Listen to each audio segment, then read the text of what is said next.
नमस्कार दोस्तों, मेरा नाम है विजय कुमार गिरी और मैं आप लोगों का एक बार फिर से स्वागत करता हूं अपने यूट्यूब चैनल जिसका नाम है सुगा क्लासेस फॉर एग्रीकल्चर। दोस्तों, आज हम पढ़ेंगे ए कम्पिटिटिव बुक ऑफ एग्रीकल्चर का 80वां लेक्चर पढ़ने वाले हैं, जिसमें आज हम पढ़ेंगे phosphate fertiliser, bio super, potassic fertiliser, micronutrient और मेथड्स ऑफ फर्टिलाइजर एप्लीकेशन। इससे पहले वाला जो लेक्चर था 79वां लेक्चर था, जो उसमें मैंने नाइट्रोजन वाले जो फर्टिलाइज़र हैं और नाइट्रोजन से रिलेटेड जितने भी इम्पोर्टेंट टॉपिक्स थे सबको मैंने कवर कर दिया था। जैसे डिनाइट्रिफिकेशन क्या होता है, वल्कनाइजेशन क्या होता है, नाइट्रिफिकेशन क्या होता है, नाइट्रोजन कितने तरीके के फर्टिलाइज़र होते हैं, अमोनिकल फर्टिलाइज़र क्या होते हैं, नाइट्रेट फर्टिलाइज़र क्या होती है, ये सब मैंने पहले बता दिया था। इसमें हम बेसिकली दो इंपॉर्टेंट जो और फर्टिलाइज़र बच रहे हैं, एक पोटासिक फर्टिलाइज़र और एक फॉस्फोरस फर्टिलाइज़र। इन दोनों के बारे में पढ़ेंगे और साथ साथ में जो कुछ माइक्रो न्यूट्रेंट वाले फर्टिलाइज़र हैं जो काफ़ी ज़्यादा इंपॉर्टेंट होते हैं उनके बारे में भी पढ़ने वाले हैं। और इसके साथ साथ हम पढ़ेंगे कि जितने भी फर्टिलाइज़र होते हैं उनको हम खेत में किस तरीके से डालते हैं, मतलब उनका मेथड ऑफ एप्लीकेशन की, how to apply a fertiliser in field at the time of crop production. तो चलिए स्टार्ट करते हैं। सबसे पहले हम समझ लेते हैं फॉस्फेट फर्टिलाइज़र के बारे में। फॉस्फेट जो फर्टिलाइज़र होता है इसके बारे में समझते हैं। तो ये दो तरीके का होता है। सबसे पहला होता है, ये चार तरीके के होते हैं बेसिकली, लेकिन सबसे पहले हम पढ़ते हैं जो फॉस्फेट फर्टिलाइज़र होते हैं उसमें वाटर सॉल्युबल, मतलब ऐसे फर्टिलाइज़र जिसमें फॉस्फोरस होता है और ये क्या हो जाता है, ये आराम से वाटर में सॉल्युबल हो जाता है। मतलब ये जो फर्टिलाइज़र होते हैं ये पानी में घुलनशील होते हैं। जिसमें सबसे पहला है सिंगल सुपर फास्फेट। इसमें 16% फास्फोरस पाया जाता है। कई बार एग्जाम में पूछा जाता है कि सिंगल सुपर फास्फेट में फास्फोरस कितना पाया जाता है। देखो, एक बात मैं और बता दूं कि जितना मैं ये परसेंटेज बता रहा हूँ कि किस फर्टिलाइज़र में कितना होता है, इसको मैं कई बार बोलता हूँ पढ़ाते समय, मैं कई बार इसको बोलने का प्रयास करता हूँ, जिससे आप लोगों को इसी समय जब आप ये लेक्चर सुन रहे हैं या देख रहे हैं, नोट बना रहे हैं, तभी आपको याद हो जाए। बाय द वे, अगर आपको ये नहीं याद हो रहा है तो आपको एक काम करना है कि इसको आप नोट्स बनाइए और नोट्स में इसको एक दो बार रिवाइज कर लीजिए। और जब ये चैप्टर ख़त्म हो जाएगा तो इसके बाद मैं आपको एक अलग से वीडियो बना दूंगा जिसमें जितने इंपॉर्टेंट फर्टिलाइज़र हैं उनकी लिस्ट होगी और कितना परसेंट कौन सा फर्टिलाइज़र पाया जा रहा है, कौन सा न्यूट्रिएंट पाया जा रहा है, इसके बारे में भी डिटेल में रहेगा। तो आपको डरने की बिल्कुल ज़रूरत नहीं है। लेकिन हाँ, एक प्रयास और करिए कि इसको बार बार पढ़ते रहिए। और वीडियो बनाने में काफ़ी ज़्यादा मेहनत लगती है, तो वीडियो को लाइक और कमेंट अपने करते रहिए। चैनल पर अगर पहली बार ये वीडियो देख रहे हैं तो सब्सक्राइब भी करिए।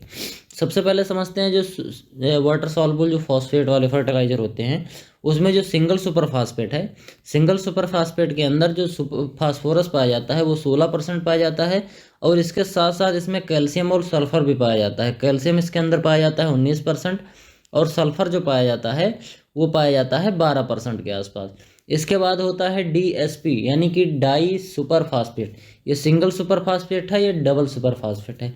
इसमें क्या होता है, 32% होता है, 16 का 2 गुना। ठीक, ये सिंगल था तो 16, डबल था तो 32 और ट्रिपल हो गया तो 16 तियाँ 48, मतलब 16, 16 दूनी 32, 16 तियाँ 48। सिंगल, डबल, ट्रिपल ऐसे याद करिए। 16 का पहाड़ा जो होता है, 16 की जो टेबल होती है उसी के हिसाब से सिंगल, डबल, ट्रिपल होता है। याद हो जाएगा इस तरीके से, मैंने अपने याद करा था। अब DSP में जो DSP होता है, डाई सुपर फास्फेट, इसके अंदर कितना पाया जाता है, 32% फास्फोरस पाया जाता है। TSP, अब ये देखो एक चीज़ और समझना, ये P2O5 जो लिखा है, फास्फोरस को पौधे जो होते हैं वो इसी तरीके से लेते हैं। जैसे नाइट्रोजन को कैसे लेते हैं, अमोनिकल फॉर्म में लेते हैं और नाइट्रेट फॉर्म में लेते हैं, इसी तरीके से फास्फोरस को पौधे P2O5 के फॉर्म में लेते हैं।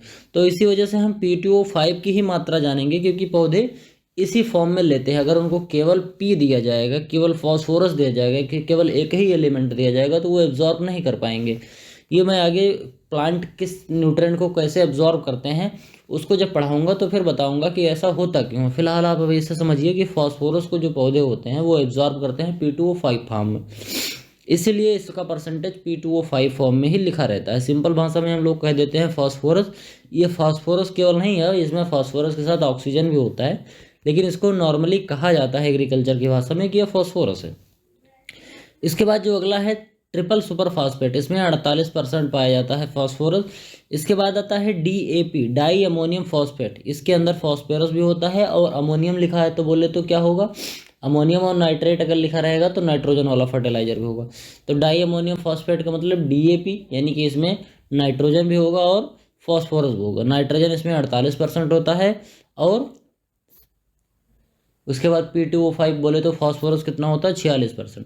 एक चीज़ और याद करना, यूरिया में 46% नाइट्रोजन होता है, DAP में 46% फॉस्फोरस होता है और DAP में 18% नाइट्रोजन होता है। काफ़ी कन्फ्यूजिंग होता है, इस वजह से याद कर लेना कि DAP में फॉस्फोरस कितना होता है 46%, यूरिया में नाइट्रोजन कितना होता है 46% और DAP में नाइट्रोजन कितना होता है 18% होता है।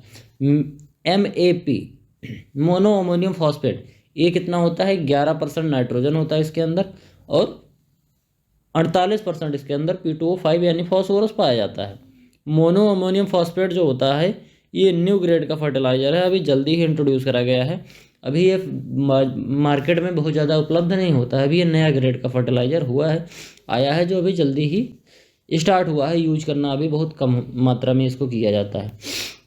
ये तो हो गया ऐसे फास्फोरस वाले फर्टिलाइजर जो कि वाटर सॉल्युबल थे। अब आगे हम बात करते हैं साइट्रेट सॉल्युबल पी फर्टिलाइजर, बोले तो फास्फोरस वाले फर्टिलाइजर।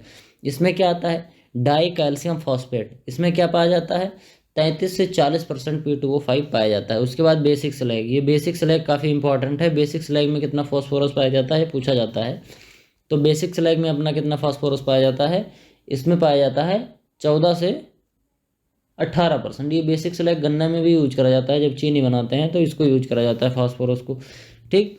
तो बेसिक स्लैग कितना पाया जाता है 14 से 18% इसमें बेसिक स्लैग में पाया जाता है फॉस्फोरस। इसके बाद जो तीसरा टाइप है, पहला वाटर सॉल्युबल, दूसरा साइट्रेट सॉल्युबल और तीसरा water and citrate insoluble fertiliser. मतलब इन दोनों में जो नहीं होता है, मतलब इन दोनों में नहीं सॉल्युबल होता है, ना तो साइट्रेट में सॉल्युबल है ना वाटर में सॉल्युबल है, ये इनसॉल्युबल है। मतलब ये ना तो साइट्रेट में घुलेंगे और ना ही पानी में घुलेंगे। ये कौन कौन से हैं, ये रॉक फॉस्फेट हैं। रॉक फॉस्फेट में फास्फोरस कितना पाया जाता है 20 से लेकर 40% के आसपास इसके अंदर फास्फोरस पाया जाता है। It is use for acidic soil reclamation. आपकी जो एसिडिक सॉइल होती है, मतलब कि जो अम्लीय मृदा होती है, इसके रिक्लेमिनेशन में यूज किया जाता है। कहने का मतलब कि आपकी जो अम्लीय मृदा है उसके सुधारीकरण में, उसको सुधार करने में यूज करा जाता है कौन सा फर्टिलाइजर, रॉक फॉस्फेट। कितना पाया जाता है फास्फोरस 20 से 40% पाया जाता है। उसके बाद रॉ बोन मील, जो हमारी हड्डियों का चूरा होता है, रॉ बोन मील, ये हड्डियों को चूरा जो स्लॉटरी हाउस से निकलता है, जहाँ भैंसें कटती हैं, जानवर कटते हैं, वहाँ से जो निकलता है वो क्या होता है रॉ बोन मील होता है। मतलब ये हड्डियों का चूरा होता है, इसके अंदर भी फास्फोरस पाया जाता है। कितना पाया जाता है 20 से 25% के आसपास पाया जाता है। ये हमारी हड्डियों में भी इतना ही पाया जाता है। अगर हमारी हड्डियों का चूरा बना के खेत में डाला जाए तो कितना मिलेगा 20 से 25% इसके अंदर फास्फोरस पाया जाएगा। फिर उसके बाद क्या होता है स्टीम्ड बोन मील। ये अगर स्टीम करके कोई बोन मील हो तो उसमें कितना होता है 20 से 30% फास्फोरस पाया जाता है। इसके बाद जो अगला आपका टॉपिक आ रहा है वो आ रहा है बायोसुपर। बायोसुपर क्या होता है, it is form of organic fertiliser mostly in Australia. It is form of a organic fertiliser mostly in Australia. मतलब ये बायोसुपर ज़्यादातर कहाँ यूज करा जाता है, ऑस्ट्रेलिया में यूज करा जाता है। बायोसुपर में होता क्या क्या है, बायोसुपर में पहले बात तो होता है रॉक फॉस्फेट, उसके बाद इसमें सल्फर भी होता है। और सल्फर कैसा होता है, सल्फर के साथ साथ इसमें सल्फर ऑक्सीडाइजिंग बैक्टीरिया भी होते हैं। बात समझना ध्यान से। ये जो बायोसुपर होता है, बायोसुपर एक ऑर्गेनिक फर्टिलाइजर है जो कि ऑस्ट्रेलिया में मिलता है। और बायोसुपर किससे बना होता है, रॉक फॉस्फेट से बना होता है। रॉक फॉस्फेट के साथ साथ सल्फर होता है और उसके बाद सल्फर को ऑक्सीडाइज करने वाला बैक्टीरिया होता है थायोबैसिलस। मतलब 3 चीज़ें इसमें होती हैं, एक तो थायोबैसिलस होगा, दूसरा सल्फर होगा और तीसरा रॉक फॉस्फेट होगा। इन तीनों चीज़ों का मिक्सचर होता है बायोसुपर जो कि ऑस्ट्रेलिया में मिलता है। इसके बाद अगर हम कन्वर्जन फैक्टर की बात करें कि P2O5 में फास्फोरस परसेंटेज कितना होता है, अगर P2O5 हमको फास्फोरस का परसेंटेज दिया गया हो कि इतना परसेंट फास्फोरस है तो P2O5 कितना परसेंट होगा, तो इसको इस तरीके से हम मल्टीप्लाई करके जान सकते हैं। ये बहुत ज़्यादा इंपॉर्टेंट नहीं है, लेकिन हाँ कई बार कैलकुलेशन करने में अगर आप एग्रोनॉमी से एग्रोनॉमी से या फिर सॉइल साइंस से JRF की या SRF की तैयारी कर रहे हैं तो उसमें इस तरीके के क्वेश्चन पूछे जाते हैं कि मतलब अगर हमको P2O5 का परसेंटेज निकालना है और हमको फास्फोरस का परसेंटेज दिया, जैसे मान लो कि हमने बोल दिया कि पौधे में इतना % फास्फोरस देना है, तो हमको कितना P2O5 देना पड़ेगा। तो इस मेथड से हम गणना करेंगे। मतलब अगर हमको पौधों में 10% फास्फोरस देना है तो 10% को इतने से मल्टीप्लाई कर देंगे, तो हमको क्या मिल जाएगा कि इतना P2O5 देंगे तब पौधे को 10% फास्फोरस मिलेगा। उसी हिसाब से अगर हमको ये बता दिया जाए कि हमको इतना देना है, P2O5 हम कितना देंगे तो कितना % हमको फास्फोरस मिलेगा। जैसे मान लो कि अगर हमको 10% फास्फोरस देना है तो हम कितना P2O5 दें, तो उसके लिए ये फार्मूला यूज आप कर सकते हैं। बहुत सिंपल सा फार्मूला है, कोई बहुत ज़्यादा रॉकेट साइंस वाला फार्मूला नहीं है। अगर आप मैथ की थोड़ी बहुत समझ रखते होंगे तो आपको ये आसानी से समझ में आ जाएगा कि ये फार्मूले का क्या मतलब है। इसके बाद हम बात करते हैं phosphorus extracted in soil by following method. जो फास्फोरस होता है ये मिट्टी में पाया जाता है, मिट्टी से निकालते हैं रॉक फॉस्फेट, और भी ढेर सारे जितने भी फास्फोरस वाले फर्टिलाइजर हैं सबको ज़मीन से ही निकाला जाता है। 2 मेथड होते हैं, एक तो होता है ब्राय नंबर 1 और दूसरा होता है ओल्सन मेथड। ओल्सन जो मेथड होता है वो एल्कलाइन सॉइल में यूज करा जाता है जिसमें 8.5 से ज़्यादा का pH होता है, और जो एसिडिक सॉइल होती है उसमें ब्राय नंबर 1। मतलब ये 2 मेथड यूज करे जाते हैं। फिर से एक बार समझ लेना, केवल pH वाला ज़्यादा इंपॉर्टेंट है कि ब्राय नंबर 1 कब यूज करेंगे, 5.5 pH से या फिर इससे कम हो, यानी कि एसिडिक सॉइल से कौन से मेथड से निकालते हैं, ब्राय नंबर 1 मेथड से निकालते हैं। और ओल्सन मेथड से किस में निकालते हैं, जब हमारी सॉइल कैसी होती है, जब हमारी सॉइल क्षारीय होती है, बोले तो बेसिक नेचर की होती है, बेसिडिक नेचर की होती है। तो ये हो गया फास्फोरस वाला काम। फास्फोरस से रिलेटेड जो भी फर्टिलाइजर्स थे, जो भी कुछ इंपॉर्टेंट चीज़ें थी वो मैंने पढ़ा दिया। अब हम बात करते हैं पोटासिक फर्टिलाइजर की, जो हमारे पौधों के लिए पोटास ज़रूरत होती है। के फॉर पोटेशियम बोले तो पोटास बोलो या पोटेशियम बोलो, बात एक ही है। कहने में अगर हम थक जाएं तो हम बोल देंगे उसको पोटास, नहीं तो उसका पूरा नाम क्या है, पोटेशियम है। Highest use of potassium fertiliser in the state of Maharashtra. Potassium का सबसे ज़्यादा यूज कहाँ होता है, पोटास का सबसे ज़्यादा यूज महाराष्ट्र में करा जाता है। नाइट्रोजन का सबसे ज़्यादा यूज कहाँ किया जाता है, यूपी में किया जाता है। परसेंटेज वाइज सबसे ज़्यादा कहाँ यूज किया जाता है, तो परसेंटेज वाइज सबसे ज़्यादा यूज किया जाता है, मतलब पर हेक्टेयर सबसे ज़्यादा यूज होता है कहाँ पर, पंजाब में होता है।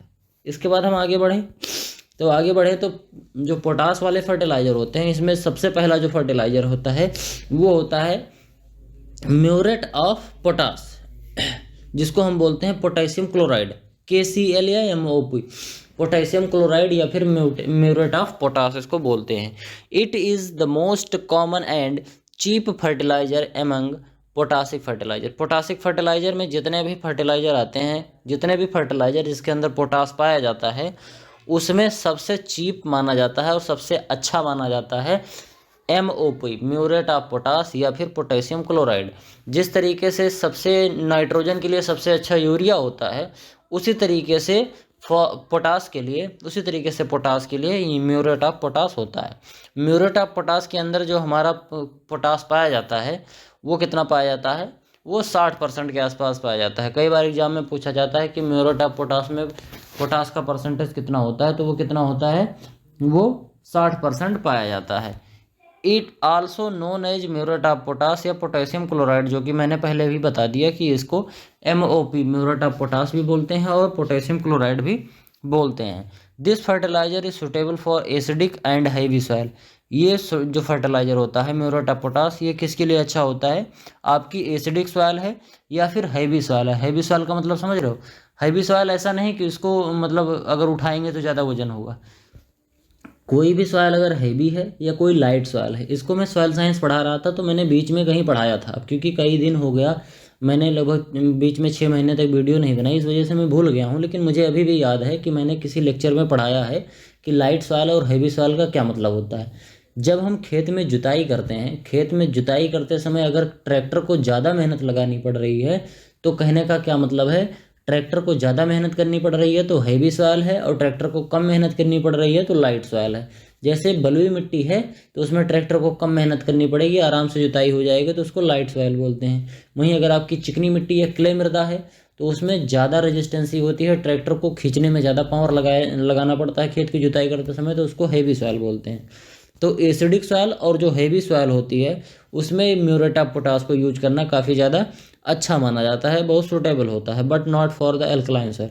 लेकिन वहीं अगर एल्कलाइन सॉइल है यानी कि पीएच ज़्यादा है, 7 से ज़्यादा पीएच है, 8 या 8.5 या 9 के आसपास है, तो उस कंडीशन में अगर ऐसी सॉइल है तो वहाँ पर हम म्यूरेट ऑफ पोटाश का यूज नहीं कर सकते हैं। कहाँ यूज करेंगे? एसिडिक सॉइल हो और उसके साथ साथ कैसी सॉइल हो? हैवी सॉइल हो। इन दोनों सॉइल में आराम से हम यूज कर सकते हैं। It should not be use in sugarcane, sugar beet, tobacco, tomato and potato. इन सब चीज़ों में एमओपी नहीं यूज करना चाहिए। किसमें? शुगर कैन में, शुगर बीट में, टोबैको में, टोमेटो में और पोटैटो में।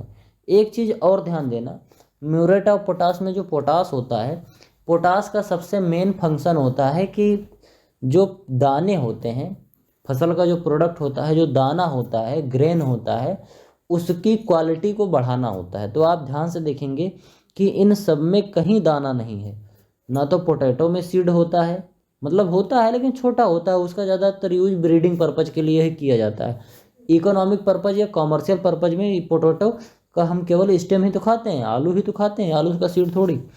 तो इसी वजह से फर्टिलाइज़र, इसमें जो पोटास वाले फर्टिलाइज़र ज़्यादा रिकमेंड नहीं किए जाते। पोटास ज़्यादातर सीड की क्वालिटी को बढ़ाने के लिए, सीड के कलर को बढ़ाने के लिए, उसका सीड का वजन बढ़ाने के लिए ये यूज किया जाता है।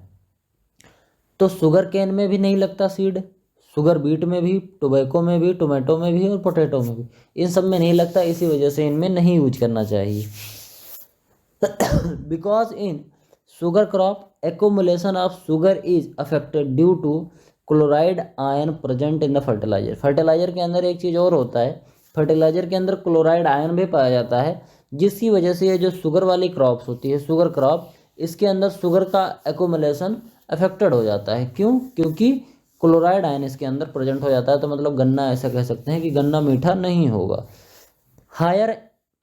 Higher content of chloride ion reduce burning quality of tobacco and interfere with starch content in solanaceous crop. ये तो मैंने बताया था कि सीड की क्वालिटी बढ़ाने के लिए तो इसमें सीड होता नहीं, इस वजह से हम अवॉइड कर सकते हैं। और ये टेक्निकल चीज़ें बता रहा है कि शुगर केन में नहीं यूज कर सकते क्योंकि इसके अंदर क्लोराइड के आयन होते हैं जो कि शुगर कंटेंट को कम कर देते हैं, मतलब गन्ने की मिठास को कम कर देते हैं। इसके साथ साथ जो क्लोराइड आयन होता है, इसकी वजह से तंबाकू की जो बर्निंग क्वालिटी है वो घट जाती है। मतलब अगर आप बीड़ी, सिगार, हुक्का, सिगरेट ये जलाएंगे तो क्या हो जाएगा? वो बार बार बीच में बुझ जाएगा। क्यों? क्योंकि उसके अंदर एक क्लोराइड आयन प्रेजेंट हो गया है। क्यों? क्योंकि आपने खेत में म्यूरेट ऑफ पोटाश डाल दिया था। उसके साथ साथ जो आपका शुगर बीट, पोटैटो है और टोमेटो है, इन सब में क्या हो जाता है कि स्टार्च का जो कंटेंट है ये अफेक्ट हो जाता है इसी आयन की वजह से। इसी वजह से हमको ये फर्टिलाइज़र नहीं यूज करना चाहिए। In these crops should be use KSO2, KNO2 instead of KCl। इसमें क्या यूज कर सकते हैं? अगर ये सब क्रॉप है, sugar beet, sugar cane, tobacco, tomato, potato, अगर ये सब क्रॉप है तो हम इनमें KSO2 और KNO3 ये सब फर्टिलाइज़र हम इसमें यूज कर सकते हैं। बाकी म्यूरेट ऑफ पोटाश को नहीं यूज करते। K2SO4 पोटेशियम सल्फेट को हम यूज कर सकते हैं। पोटेशियम सल्फेट में कितना होता है? 48% पोटाश पाया जाता है और इसके साथ साथ इसमें 17.5% सल्फर पाया जाता है।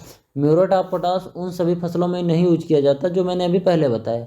इसमें हम क्या यूज कर सकते हैं? इसमें हम पोटेशियम सल्फेट यूज कर सकते हैं। पोटेशियम सल्फेट जब हम यूज करेंगे तो पोटेशियम सल्फेट के अंदर जो पोटाश होता है वो 48% पाया जाता है और 17.5% इसके अंदर सल्फर भी पाया जाता है। उसके बाद KNO3 जो होता है, इसको हम पोटेशियम नाइट्रेट भी बोलते हैं या साल्ट पेटर बोलते हैं या फिर नाइटर बोलते हैं। इसको ज़्यादातर क्या बोलते हैं? पोटेशियम नाइट्रेट ही कहते हैं। इसके अंदर 44% पोटाश होता है और 13% नाइट्रोजन होता है। नाम से पता चल रहा है पोटेशियम और नाइट्रेट। पोटेशियम नाइट्रेट मतलब तो पोटेश और पोटाश भी है इसके अंदर और नाइट्रेट भी है। तो पोटाश और नाइट्रेट होने की वजह से एक फर्टिलाइज़र को डाल के हम दो अपने जो न्यूट्रेंट है उसकी कमी को पूरा कर सकते हैं। 44% इसमें आपको पोटाश मिल जाएगा और उसके साथ साथ क्या मिल जाएगा? 13% इसमें नाइट्रोजन भी मिल जाएगा। It is an excellent source of potassium and nitrogen and mainly use for fruit trees, tobacco and vegetable. ज़्यादातर इसको किस में यूज करते हैं? फ्रूट ट्री में, जो फल वाले पौधे हैं, तंबाकू में और वेजिटेबल्स में। जैसे मैंने बताया तंबाकू में यूज कर सकते हो, बर्निंग क्वालिटी इससे अफेक्टेड नहीं होगी। उसके बाद कन्वर्जन वैल्यू, मतलब इसको अगर कन्वर्ट करना हो, के परसेंटेज निकालना हो या K2O परसेंटेज निकालना हो। के परसेंटेज निकालना हो तो K2O के परसेंटेज को 0.83 से मल्टीप्लाई कर देंगे तो हमको पोटेशियम का परसेंटेज निकल जाएगा।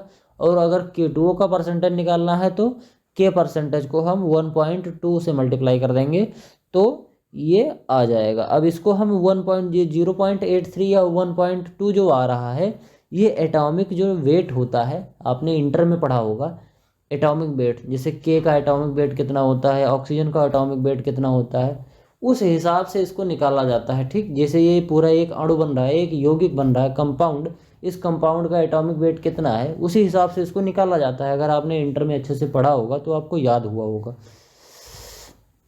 इसके बाद बात करते हैं एक्टिविटी रेशियो। एक्टिविटी रेशियो का मतलब होता है measure of the intensity of level के इन सॉइल।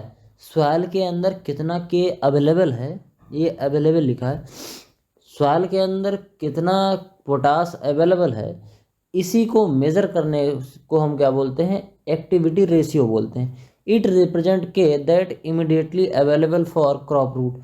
ये पोटास की वह मात्रा होती है, अवेलेबल रेशियो में अवेलेबल पोटास वह होता है, मतलब उपस्थित पोटास वह पोटास होता है जो कि तुरंत पौधों के लिए उपलब्ध होता है। जैसे अभी खेत में पोटास बहुत पड़ा है, लेकिन जब तक वो KNO3 या फिर K2O नहीं बनेगा तब तक पौधे उसको ले नहीं पाएंगे। ठीक, पौधे किस तरीके से लेते हैं? जब तक K2O में बनेगा नहीं तब तक पौधे उसको लेंगे नहीं। तो अगर पोटास किसी दूसरे फॉर्म में पड़ा है, KNO3 फॉर्म में पड़ा है, तो पौधे उसको तो ले ही नहीं पाएंगे। तो जो अवेलेबल फॉर्म में पड़ा है, मतलब रेडी टू यूज है, अगर उस तरीके का है तो उसको हम क्या बोलेंगे? Available potash. तो अवेलेबल पोटास कितना होता है, इसको हम के से रिप्रेजेंट करते हैं। के एंड नाइट्रोजन, मतलब पोटास और नाइट्रोजन नहीं, सोडियम, पोटेशियम और sodium is determined by the flame potometer. ये फ्लेम पोटोमीटर एक आता है, इससे हम मेजर करते हैं कि हमारे सॉइल के अंदर कितनी मात्रा में पोटास और कितनी मात्रा में सोडियम प्रेजेंट है। इसके बाद अगर हम बात करेंगे माइक्रो न्यूट्रिएंट के बारे में कि माइक्रो न्यूट्रिएंट क्या होता है, कौन कौन से माइक्रो न्यूट्रिएंट होते हैं, कौन कौन से फर्टिलाइजर ऐसे हैं जिनके अंदर कौन कौन सा न्यूट्रिएंट, माइक्रो न्यूट्रिएंट पाया जाता है और कितना % पाया जाता है। सबसे पहला जो माइक्रो न्यूट्रिएंट है वो है फेरस सल्फेट। एक फर्टिलाइजर है जिसके अंदर फेरस बोले तो आयरन पाया जाता है और इसके साथ साथ सल्फेट है, तो इसमें सल्फर भी पाया जाएगा। It is most commonly use fertiliser which is spray at the rate of 0.5% on the strengthening crop like groundnut, soybean etcetera to control iron chlorosis. It content 19% iron. कहने का यह मतलब है कि ग्राउंडनट और सोयाबीन को जो फसल होती है उसमें आयरन के क्लोरोसिस को रोकने के लिए हम 0.5% का सॉल्यूशन बनाकर फेरस सल्फेट का हम यूज करते हैं, जिससे कि आयरन क्लोरोसिस ना हो हमारे किसमें? ग्राउंडनट में या फिर सोयाबीन में। इसके अंदर जो फेरस सल्फेट के अंदर जो आयरन की मात्रा होती है वो 19% के आसपास होती है। काफ़ी ज़्यादा इंपॉर्टेंट है, फेरस सल्फेट में आयरन की मात्रा एग्जाम में पूछा जाता है तो याद कर लेना, 19% होता है। उसके बाद है मैग्नीशियम सल्फेट, मैग्नीज सल्फेट भी इसको बोलते हैं। It is the most popular manganese fertiliser which content 25% manganese. इसके अंदर मैग्नीज कितना पाया जाता है? 26% पाया जाता है। किसमें? मैग्नीज सल्फेट के बोले तो मैग्नीशियम सल्फेट में। उसके बाद बात करते हैं जिंक सल्फेट। जिंक सल्फेट सबसे ज़्यादा इंपॉर्टेंट होता है, जिंक काफ़ी ज़्यादा यूज करा जाता है। जिंक और सल्फर माइक्रोन्यूट्रिएंट में जिंक और सल्फर ये दोनों ज़्यादा यूज किए जाते हैं, जिसमें जिंक के लिए जिंक सल्फेट यूज किया जाता है और सल्फर के लिए दूसरी चीज़ यूज करी जाती है जो भी मैं आगे बताऊंगा। कंटेंट इसके अंदर जिंक सल्फेट में 36% जिंक पाया जाता है। Mostly use as zinc fertiliser. It applied as both to soil at the rate of 25 kilogram per hectare and plant 0.5% as spray. अगर स्प्रे करना है तो 0.5% का स्प्रे करेंगे। 0.5% का क्या मतलब होता है? कि 1000 लीटर में 1 किलो डाल के स्प्रे कर दो, और 25 किलोग्राम पर हेक्टेयर का मतलब 25 किलोग्राम आपको जिंक सल्फेट डाल देनी है 1 हेक्टेयर में। जिंक ऑक्साइड में 78% होता है, जिसको हम जिंक ऑक्साइड में जिंक जो होता है वो 78% पाया जाता है, जिसको हम सीड ट्रीटमेंट के लिए यूज करते हैं, सीड को ट्रीट करने के लिए यूज करते हैं। एक बार फिर से रिवाइज कर देता हूँ। जिंक सल्फेट में जिंक कितना पाया जाता है? 36%। अगर जिंक को स्प्रे करना है तो कितना परसेंट का सोल्यूशन बनाएंगे? 0.5% का सोल्यूशन बनाएंगे। पर हेक्टेयर जिंक को कितना यूज किया जाता है? 25 किलोग्राम पर हेक्टेयर। और इसके बाद जिंक जो ऑक्साइड होता है, इसके अंदर जिंक कितना पाया जाता है? ये 78% के आसपास पाया जाता है। इसके बाद हम अगला फर्टिलाइजर की बात करें जो माइक्रो न्यूट्रन सप्लाई करता है, वो है बोरेक्स। बोरेक्स के अंदर 11% बोरान पाया जाता है।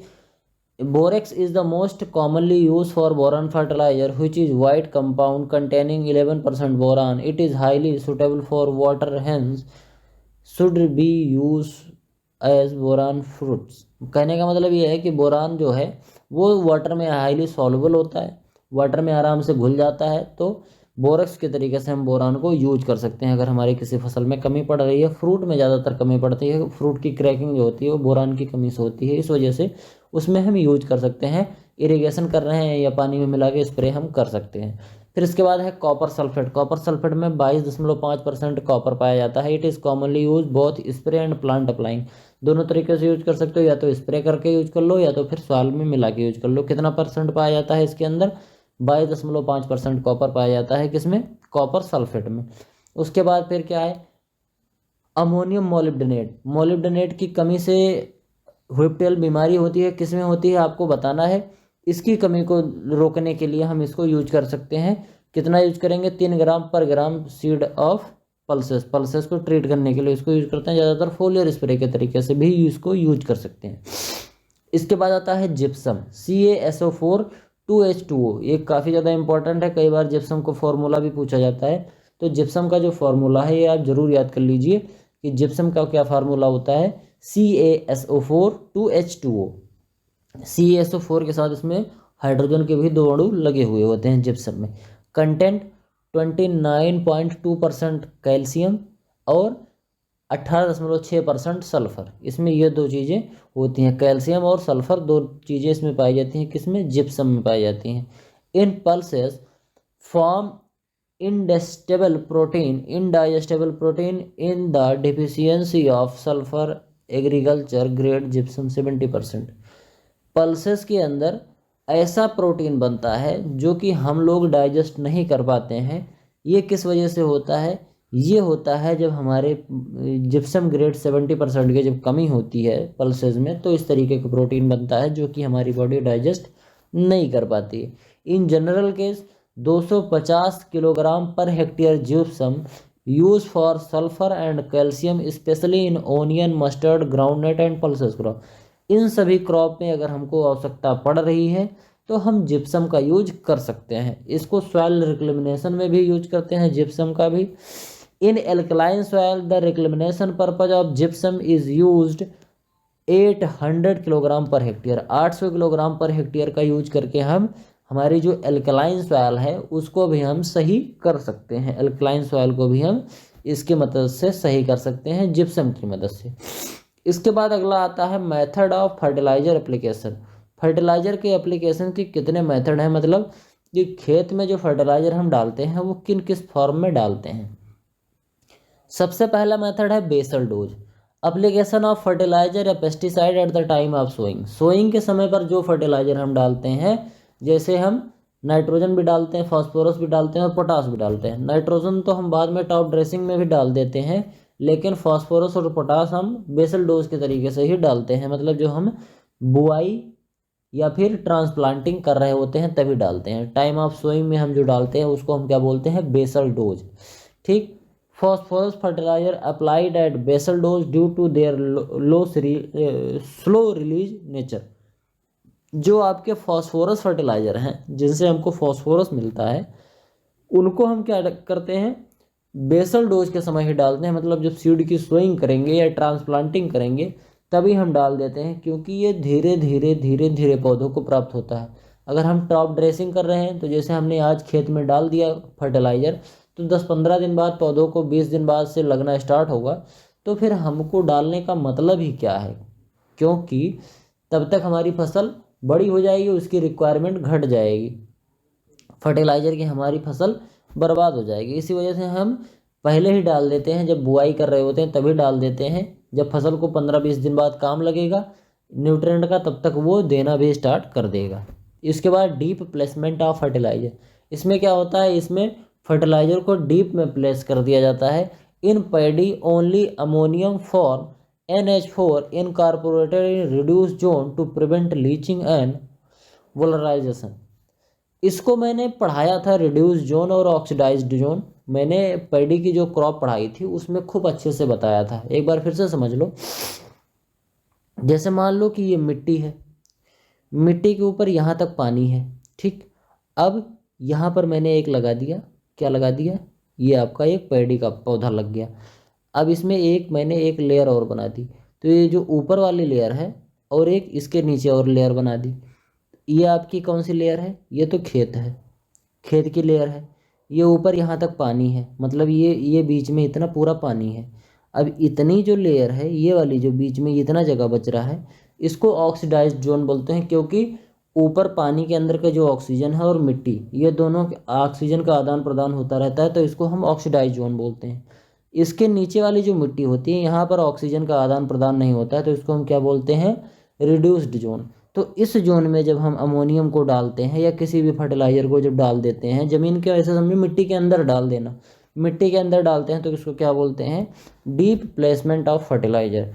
इसके बाद स्टार्टर डोज क्या होता है, स्टार्टर डोज ऐसा होता है कि जब हम पौधों की सोइंग करते हैं, ट्रांसप्लांटिंग करते हैं, तभी केवल हमें फर्टिलाइज़र देना पड़ता है। उसके बाद जब पौधा थोड़ा बड़ा हो जाता है, जब पौधा ग्रो हो जाता है, तब उसको हमें दोबारा फर्टिलाइज़र देने की ज़रूरत नहीं पड़ती है। इसी को हम क्या बोलते हैं, स्टार्टर डोज बोलते हैं। ये अधिकतर यूज किया जाता है लेग्यूम में और कुछ वेजिटेबल सीडलिंग में। ट्रांसप्लांटिंग के applied NPK at the ratio of 1:2:1। Legume में और वेजिटेबल सीडलिंग में, मतलब जब वेजिटेबल की हम सीडलिंग लगाते हैं, जैसे मिर्च है, टमाटर है, इनका जब हम नर्सरी ग्रो करते हैं, या फिर लेग्यूम की जो हम फसल लगाते हैं, दाल वाली फसल लगाते हैं, तो इसमें केवल हम स्टार्टर डोज देते हैं। मतलब जब हमने मिर्च की मान लो नर्सरी लगाई, तो नर्सरी लगाते समय हम थोड़ा सा फर्टिलाइज़र देंगे बस, उसके बाद नहीं देंगे। उसके बाद जब हम ट्रांसप्लांटिंग कर देंगे दूसरे फील्ड में ले जाके, तब भले देंगे फर्टिलाइज़र, लेकिन नर्सरी में दोबारा हम फर्टिलाइज़र नहीं देंगे। इसी को हम स्टार्टर डोज बोलते हैं। और उस समय इसी तरीके से लेग्यूम में जब हम बुआई करते हैं, उसी समय एक बार केवल डाल देते हैं फर्टिलाइज़र, उसके बाद हमें दोबारा फर्टिलाइज़र डालने की ज़रूरत नहीं पड़ती है, तो उसको हम क्या बोलते हैं, स्टार्टर डोज बोलते हैं। इसमें कितने रेशियो में डाला जाता है फर्टिलाइज़र, 1:2:1। NPK का रेशियो है, नाइट्रोजन है 1:9, वो 1:2:1 के अनुपात में नाइट्रोजन, फास्फोरस और पोटास को डाला जाता है। Split dose of nitrogen fertiliser. Nitrogen fertiliser को क्या करते हैं, स्प्लिट डोज में डालते हैं। स्प्लिट का मतलब क्या होता है, जैसे मान लो 30 किलो नाइट्रोजन हमको पौधों को देना, तो हम उसको 3 भाग में बांट देंगे, 10-10 किलो थोड़ा थोड़े दिन बाद देंगे। जैसे मान लो 4 महीने की फसल है, 120 दिन की फसल है, तो पहले एक बार हम स्टार्टिंग में दे देंगे, उसके बाद फिर 40 दिन 50 दिन बाद फिर दे देंगे, फिर उसके बाद 30-40 दिन बाद फिर दे देंगे। इस तरीके से हम 3 बार में देते हैं, तो इसको हम क्या बोलते हैं, split dose. To increase nitrogen की इफिशियंसी, नाइट्रोजन की इफिशियंसी बढ़ जाए, मतलब हम जितना नाइट्रोजन दे रहे हैं उसमें ज़्यादा से ज़्यादा भाग पौधों के लिए यूज हो। डिनाइट्रिफिकेशन, वर्नलाइजेशन या लीचिंग लॉस से नाइट्रोजन की मतलब जो ह्रास है, नाइट्रोजन की जो बर्बादी है वो ना हो, इसकी वजह से हम थोड़ा थोड़ा करके देते हैं, जिससे पौधे ज़्यादा से ज़्यादा पौधे ले पाएँ। और इसको हम क्या करते हैं, ज़्यादातर 2 स्प्लिट डोजेस करते हैं मोस्ट क्रॉप में, जैसे सीरियल क्रॉप है जो 4 से 5 महीने के अंदर की होती हैं। इसमें 3 स्प्लिट डोज देते हैं जैसे मैंने बताया, और 5 मंथ के अंदर। पहला कब देते हैं, जब बेसल डोज, जब हम सीड की बुआई कर रहे होते हैं तब दे देते हैं। उसके बाद फिर थोड़ा सा बाद में देते हैं, और थोड़ा सा फिर उसके बाद में देते हैं। वो क्रॉप टू क्रॉप वेरी करता है, कितने कितने महीने की क्रॉप है।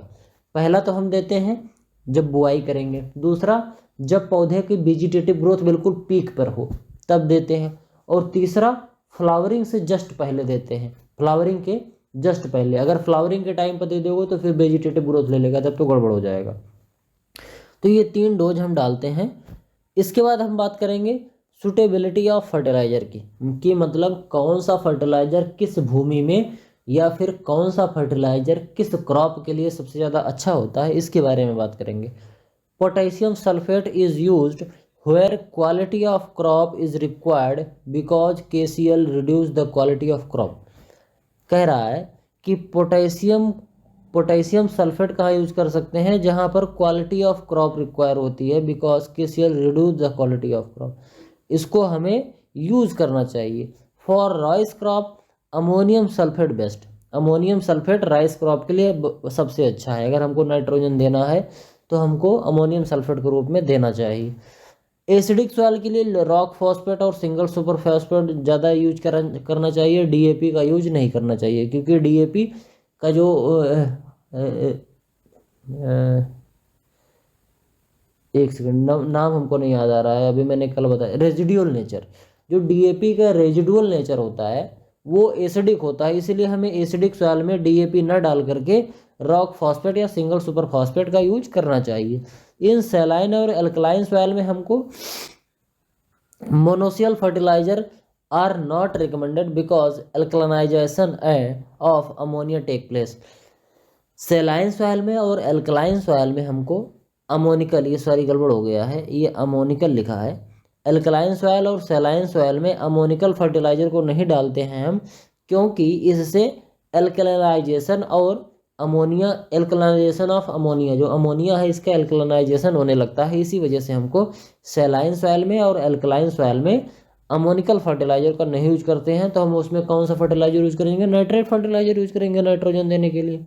Indian soil are universal deficiency in nitrogen और जिंक। पूरे भारत की जितनी भी सॉइल है, सभी सॉइल के अंदर नाइट्रोजन और जिंक की कमी है।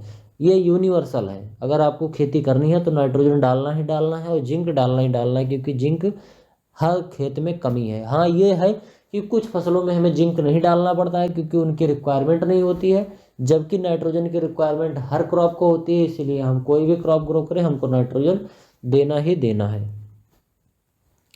Fertiliser grade indicate the percentage of plant nutrient in a fertiliser. किसी भी फर्टिलाइजर में कौन सा प्लांट न्यूट्रिएंट कितने मात्रा में है, उसको हम बोलते हैं fertiliser grade. First grade, second grade, third grade, 3 grade के फर्टिलाइजर होते हैं।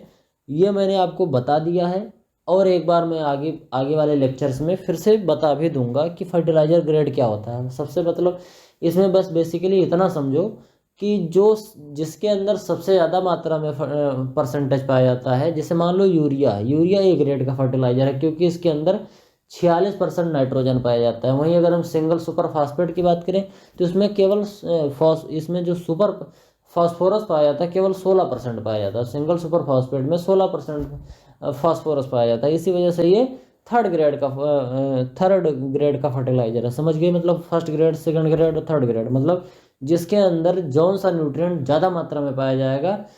जैसे मान लो मैंने यूरिया डाल दिया तो यूरिया में 46% है, मतलब उसका ग्रेड बहुत अच्छा है। जबकि अगर मान लो हम कोई ऐसा फर्टिलाइजर डालें जिसमें यूरिया केवल 20% हो तो वो और कम है। कोई एक ऐसा फर्टिलाइजर डालें जिसमें यूरिया केवल 10% हो तो मतलब वो थर्ड ग्रेड का होगा।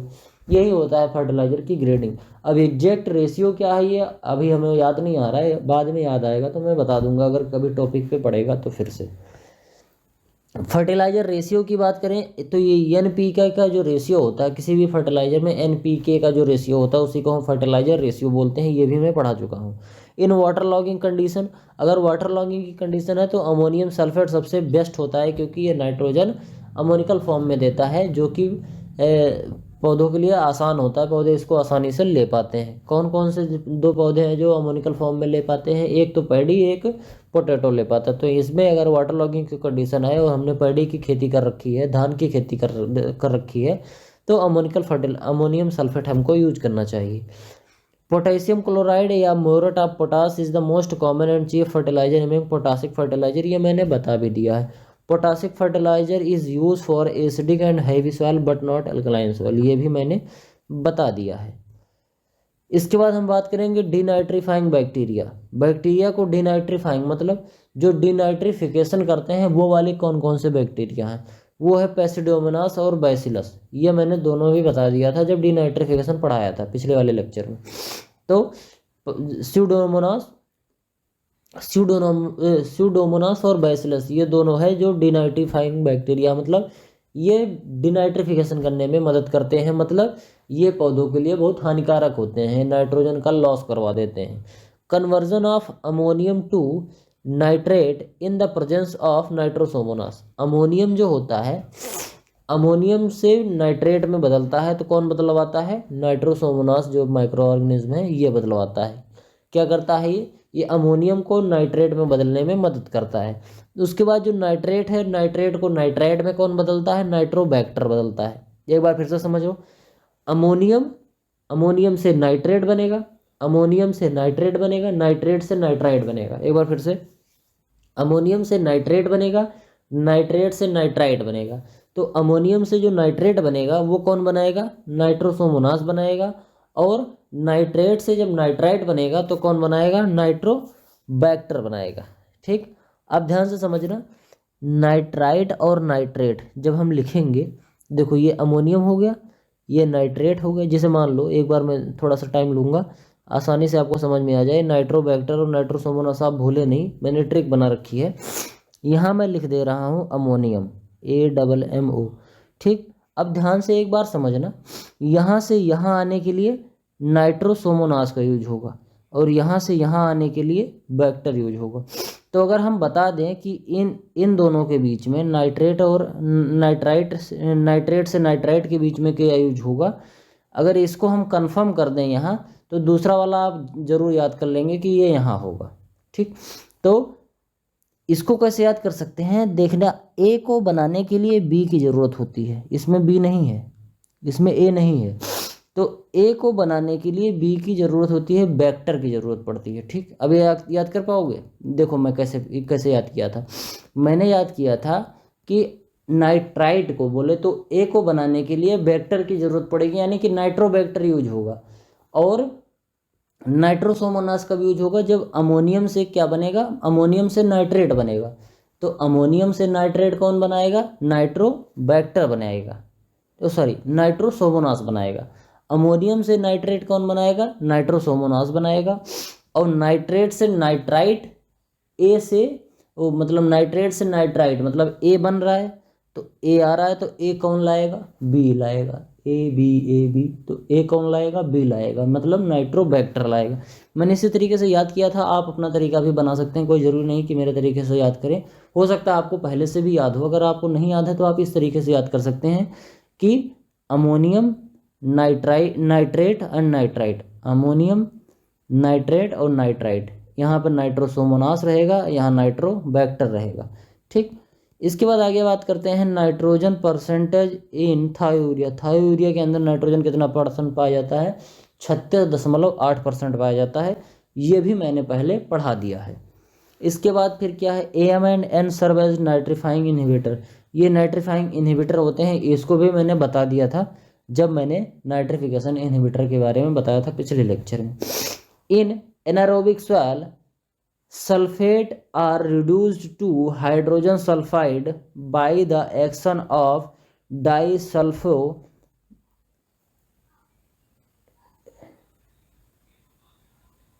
डिसल्फोबैक्टीरिया।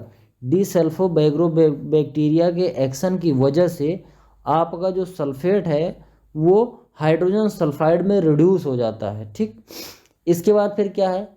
Elemental sulphur when applied to the soil is converted to sulphate. जो एलिमेंट सल्फर होता है, इसको जब हम डालते हैं मिट्टी में तो सल्फर पौधे नहीं लेते हैं, पौधे सल्फर को सल्फेट में कन्वर्ट करते हैं तब लेते हैं। तो सल्फर को सल्फेट में कौन कन्वर्ट करेगा? थायोबैसिलस। एक बार फिर से समझना, जब हम खेत में सल्फर डालते हैं तो सल्फर जो एलिमेंट है ये पौधे को सल्फर के फॉर्म में नहीं मिलता है, ये दूसरे फॉर्म में कन्वर्ट होगा। जैसे हम खेत में जब नाइट्रोजन डालते हैं तो वो नाइट्रेट में या फिर अमोनिकल फॉर्म में कन्वर्ट होता है, तब पौधों को मिलता है। उसी तरीके से जब हम सल्फ़र डाल देंगे तो सल्फ़र भी पहले सल्फेट में कन्वर्ट होगा, उसके बाद तब ये पौधों के लिए यूज होगा। तो सल्फेट में कन्वर्ट करने के लिए कौन सा बैक्टीरिया काम में आता है? Thiobacillus species. समझ गए? तो आज की वीडियो में केवल इतना ही। आई होप आपको वीडियो पसंद आया होगा, मैंने जो पढ़ाया है आपको समझ में आया होगा। कुछ चीज़ें इसमें थोड़ी कठिन थी, अगर आपको एक बार में नहीं समझ में आया हो तो रिवाइंड करके आप देखेंगे तो आपको ज़रूर समझ में आएगा। एक बार आप फिर से पढ़ लेना, रिवाइज कर लेना, आपको याद हो जाएगा। मिलते हैं किसी दूसरी वीडियो में, तब तक के लिए इजाज़त दीजिए। धन्यवाद।